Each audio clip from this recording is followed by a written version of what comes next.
चलिए शुरू करते हैं। शुरू करता हूँ अल्लाह के नाम से। इल्मे कीमिया, केमिस्ट्री। लेकिन शुरू करने से पहले कुछ शिकायत है। इससे पहले मैंने केमिस्ट्री के बारे में इंट्रोडक्शन दिया था आपको, केमिस्ट्री किसे कहा जाता है, इसकी इजाद किस तरह से हुई थी।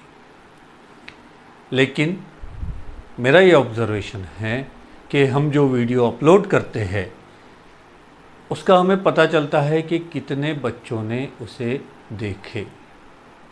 और बहुत यानी फ़िक्र की बात है कि सिर्फ 17 में से 5-6 तो टीचर हजरात ने देखे होंगे या 12 बच्चों ने वीडियो को देखे हैं, अपलोड किए हुए वीडियो को। यानी कितनी बेदारी है।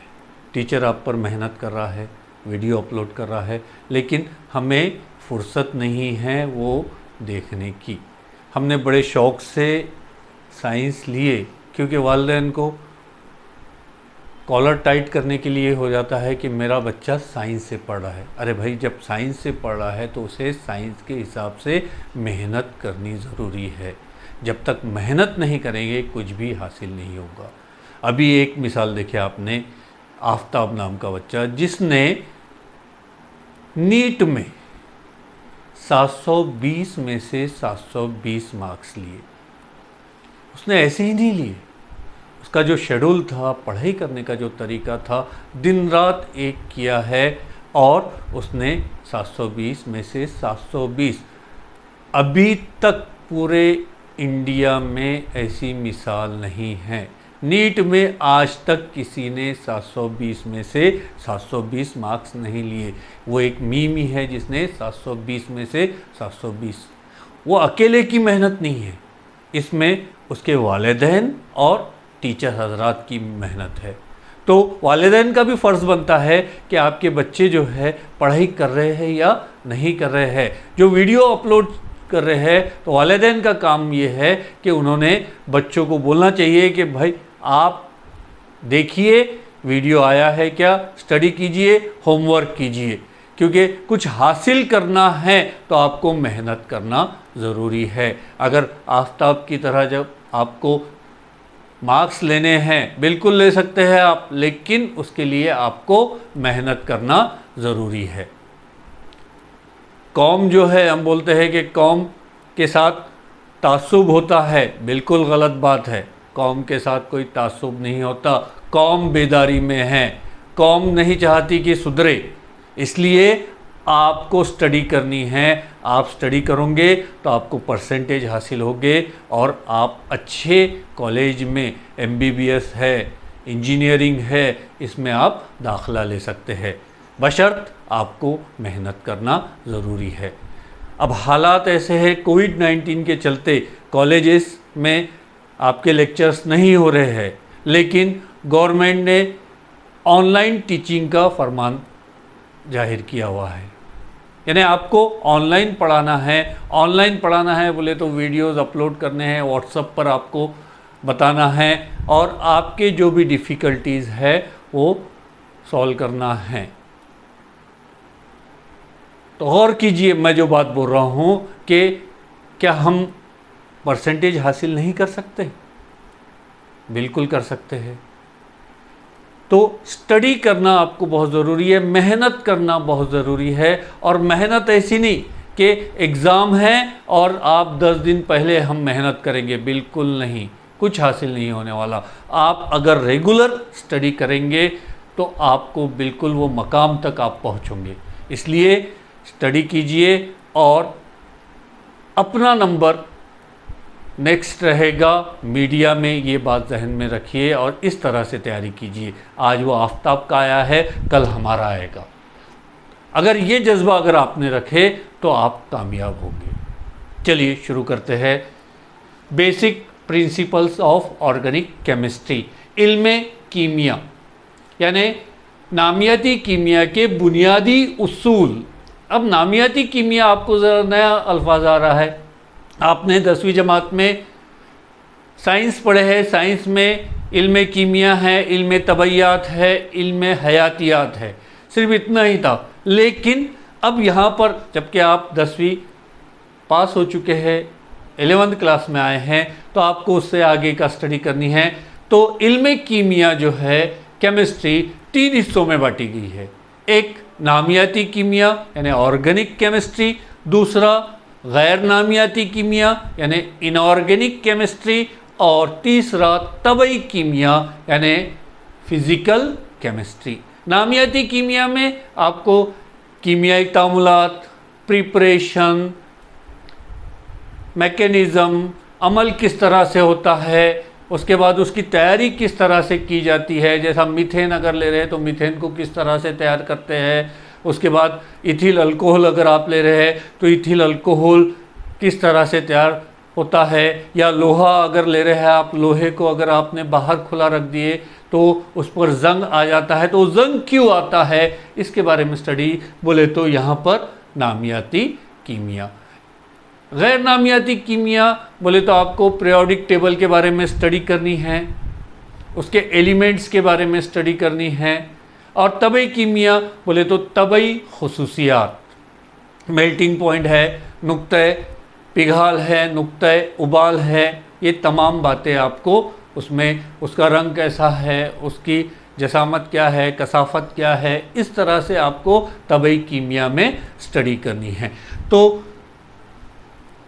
नामियाती कीमिया के बुनियादी उसूल।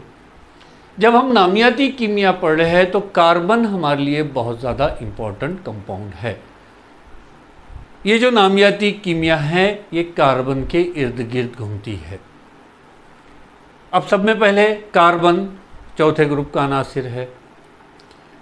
इसका जोहरी अदद पता होगा आपको, पढ़ते आए हैं। गिरफ्ती मदार में यानी आखिरी मदार में 4 इलेक्ट्रॉन हैं। पहली मदार में 2 है, दूसरी मदार में 4 है, जोहरी अदद 6 है। मुसम्मन पूरा करने के लिए इसे 4 इलेक्ट्रॉन की ज़रूरत होती है। तो इसकी गिरफ्त क्या हुई? गिरफ्त किसे कहा जाता है? किसी भी अनासिर को मुसम्मन पूरा करने के लिए दरकार इलेक्ट्रॉन की तादाद उस अंसर की गिरफ्त कहलाती है। वो एक तो साझेदारी करके मुकम्मल कर सकता है या लेन देन करके मुकम्मल कर सकता है। तो 4 इसकी गिरफ्त है। अब गिरफ्त से मुराद जो है, अगर आपको कहा गया कि आपकी गिरफ्त क्या होगी, सवाल आ गया आपके दोस्तों, सर ये कैसा सवाल पूछ रहे हैं, जवाब आएंगे पता नहीं मुझे, कोई बोलेगा 10, कोई बोलेगा 12। सिंपल सा सवाल पूछा जाता है कि अगर आपको एक ह्यूमन चेन बनानी है, आपके इतराफ लोग खड़े हैं, तो आप अपने हाथों से कितने लोगों को पकड़ सकते हैं? आपका जवाब आएगा सर 2, एक हाथ से ये और एक हाथ से ये। पैरों का तो इस्तेमाल नहीं कर सकते हम पकड़ने के लिए, हाथों का। यानी आपकी गिरफ्त हो चुकी है 2। यानी दूसरे के साथ जब आप कांटेक्ट में आते हैं तो आप कितने कांटेक्ट बना सकते हैं फिजिकली?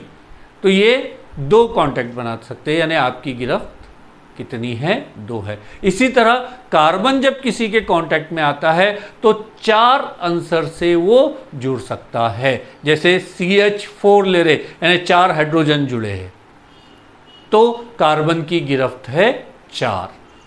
तो यहाँ पर हमको नामियाती कीमिया के जो बुनियादी उसूल है उसके बारे में स्टडी करनी है। अब ये नामियाती कीमिया की जमातबंदी किस तरह से की जाती है? नामियाती कीमिया की जमातबंदी आपने 10वीं में हाइड्रोकार्बन की जमातबंदी देखे, आपने हाइड्रोकार्बन की जमातबंदी देखे है। तो हाइड्रोकार्बन इसके बाद के इसमें टॉपिक में लेंगे, लेकिन पहले नामियाती कीमिया के बारे में हम स्टडी करेंगे।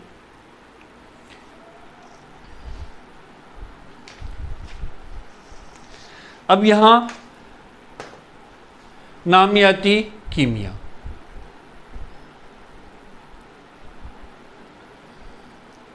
ऑर्गेनिक कंपाउंड, इसे 2 हिस्सों में बांटा गया है। एक एलिफेटिक या खुली जंजीर वाले मुरक्कबात एलिफेटिक या एसाइक्लिक या ओपन चेन। यहाँ एलिफेटिक या खुली जंजीर वाले। अब एलिफेटिक से क्या मुराद है? जैसे आपने 10वीं जमात में ब्यूटेन पढ़ चुके हैं, C4H10। यहाँ पर CH3, CH2, CH2 और ये CH3। यहाँ इसके दो सिरे हैं, एक ये और एक ये। ऐसे मुरक्कबात को कहा जाता है एलिफेटिक। एलिफेटिक लातीन ज़बान में यहाँ पर खुली जंजीर यानी ओपन चेन कहा जाता है।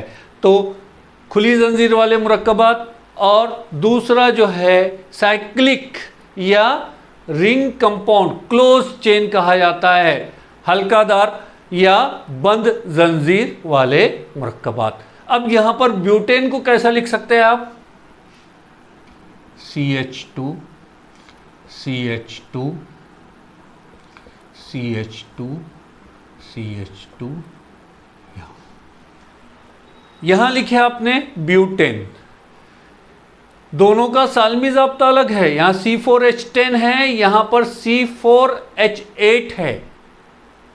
ये भी अल्केन है, ये भी अल्केन है, लेकिन यहाँ पर खुली जंजीर है और यहाँ पर बंद जंजीर है।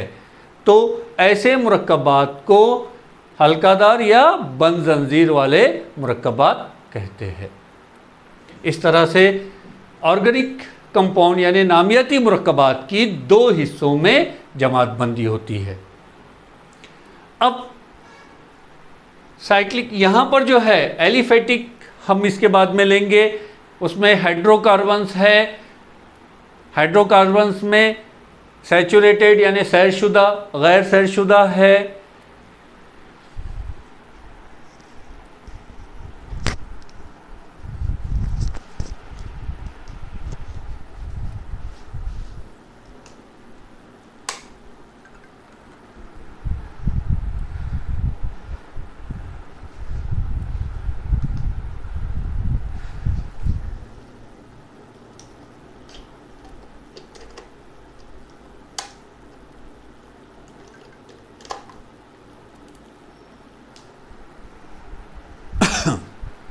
तो यहाँ पर जो है साइक्लिक और क्लोज चेन या रिंग कंपाउंड, इसकी दो हिस्सों में जमात बंदी की है हमने। एक होमोसाइक्लिक यानी हम जिनसी हल्कादार या कार्बनी हल्कादार मुरक्कबात, होमोसाइक्लिक या कार्बन साइक्लिक कंपाउंड।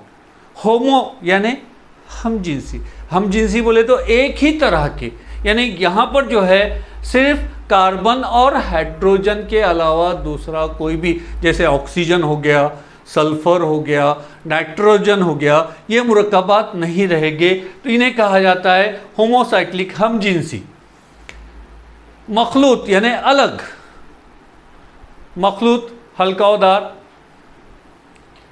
मुरक्कबात यानी हिट्रो बोले तो मखलूत, यानी यहाँ पर कार्बन हाइड्रोजन तो रहेगी, उसके अलावा नाइट्रोजन भी रह सकता है, ऑक्सीजन भी रह सकता है, सल्फर भी रह सकता है। तो ऐसे मुरक्कबात को हेट्रोसाइक्लिक कंपाउंड्स कहा जाता है।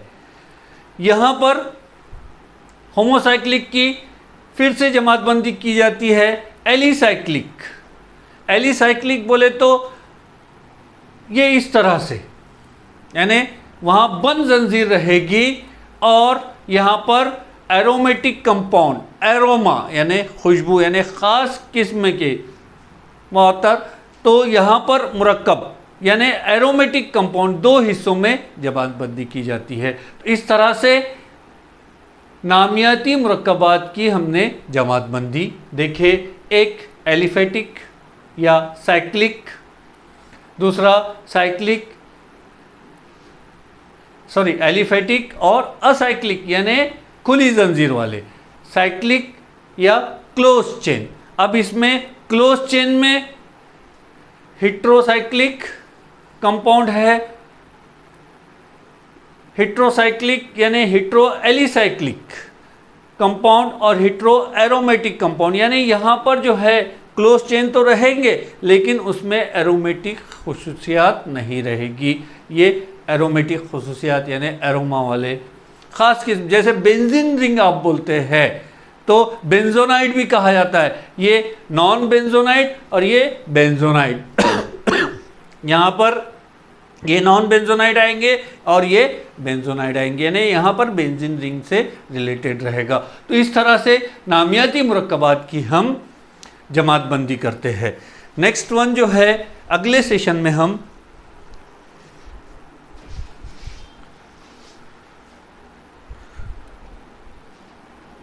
हाइड्रोकार्बन के बारे में स्टडी करेंगे। अब हाइड्रोकार्बन किसे कहा जाता है? ऐसे मुरक्कबात जिनमें सिर्फ हाइड्रोजन और कार्बन जैसे मुरक्कबात रहते हैं, जैसे से मुराद है सिर्फ हाइड्रोजन और कार्बन। इनकी जो जमातबंदी करेंगे हम एलिफेटिक और साइक्लिक, यानी खुली जंजीर वाले और बंद जंजीर वाले। उसके बाद नेक्स्ट तो अगले सेशन में हम हाइड्रोकार्बन के बारे में स्टडी करेंगे और उसके बाद के सेशन में अल्केन, अल्कीन और अल्काइन, तो उसका नॉमेनक्लेचर पढ़ेंगे हम। तो इस तरह से आपको स्टडी करनी है हाइड्रोकार्बन्स के बारे में।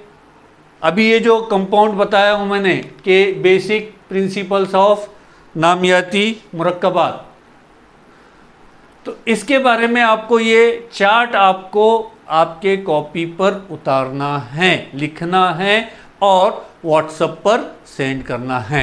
और आपके पास बुक्स है 10th क्लास के, उसमें से इनकी मिसालें ढूंढने की कोशिश करनी है, सेल्फ स्टडी करनी है। जहाँ तक आप सेल्फ स्टडी करोगे उतनी ही आपको आसानी जाएगी। तो जहन में रखना है कि यहाँ पर नामियाती मुरक्कबात, ये जमातबंदी, उसके बाद आपको इनके जहाँ तक हो सके आपको एग्ज़ाम्पल्स ढूंढने हैं और एग्ज़ाम्पल्स भी लिखने हैं। अगर नहीं आते हैं तो आप मेरे से फ़ोन पर पूछ सकते हैं, व्हाट्सएप पर आप पूछ सकते हैं। आने वाले सेशन में मैं आपको इसके एग्ज़ाम्पल्स भी बताऊंगा, जो है साइक्लिक किसे कहा जाता है, एलिफेटिक किसे कहा जाता है, ये हेट्रोसाइक्लिक, होमोसाइक्लिक, हेट्रोसाइक्लिक, उसके बाद एलिसाइक्लिक जो है हेट्रो एलिसाइक्लिक और हेट्रो एरोमेटिक, इनके एग्जाम्पल्स भी बताएंगे। तो स्टडी कीजिए और अपना ख्याल रखिए। अल्लाह हाफिज़।